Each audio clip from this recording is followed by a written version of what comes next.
Students, Amitabh sir here. आज इस video में मैं आपको बताऊंगा अबाउट परक्विजिट्स।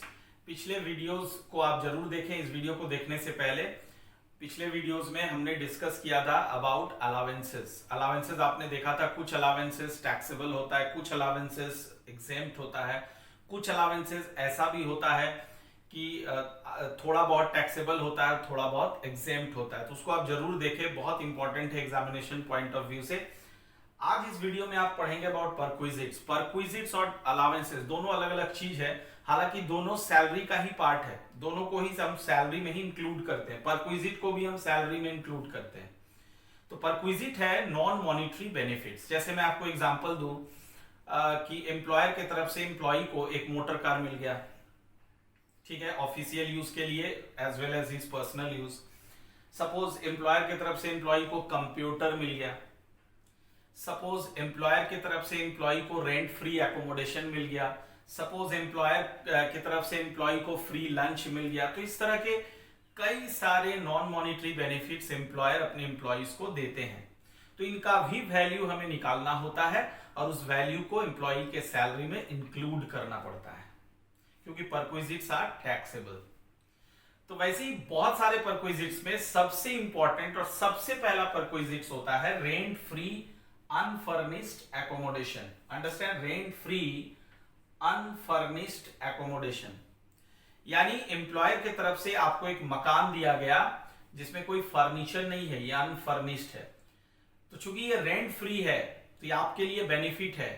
कौन सा बेनिफिट? Non monetary benefit. अब इसका वैल्यू हम लोग कैसे निकालेंगे? सी, तो इसका वैल्यू निकालने के लिए क्या करोगे कि एम्प्लॉइज को दो हिस्से में बांट दो। एक गवर्नमेंट एम्प्लॉय हो गया, एक नॉन गवर्नमेंट एम्प्लॉय हो गया, यानी प्राइवेट एम्प्लॉय।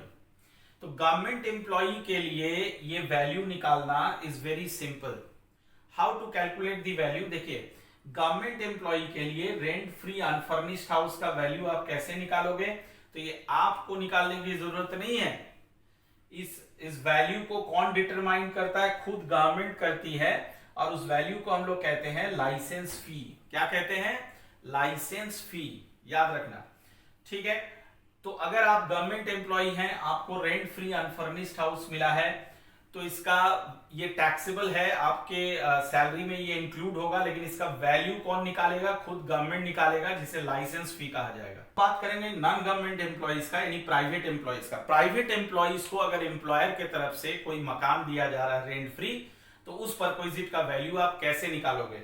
तो उसके लिए मैंने फिर से दो केस यहाँ पे डिराइव किया है। पहला केस क्या है? When residential accommodation is owned by the employer, और दूसरा है when residential accommodation is hired by employer। यानी पहला केस कौन सा है कि एम्प्लॉयर का वो खुद का मकान है जिसपे वो एम्प्लॉय को रहने दिया। ये वाला केस कौन सा है? एम्प्लॉयर के पास खुद का मकान नहीं है, वो खुद मकान भाड़े पे लिया और फिर एम्प्लॉय को रहने दिया।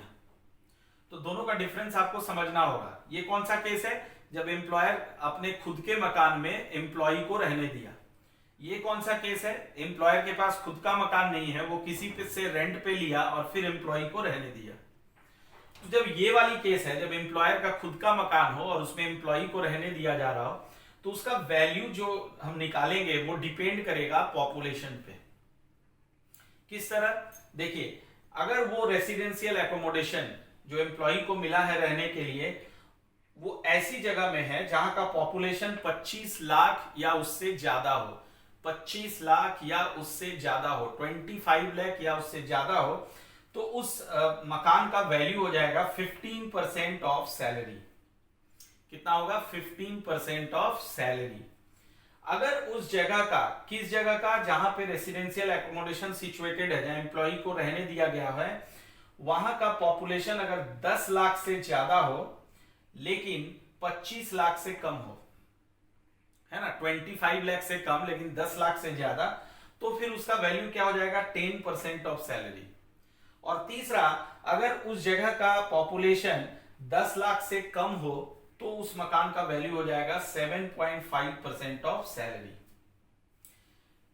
अब हम लोग आते हैं सेकंड वाले केस में। सेकंड वाला केस कौन सा था कि एम्प्लॉयर के पास खुद का मकान नहीं था, वो किसी से रेंट पे लिया और एम्प्लॉय को रहने दिया।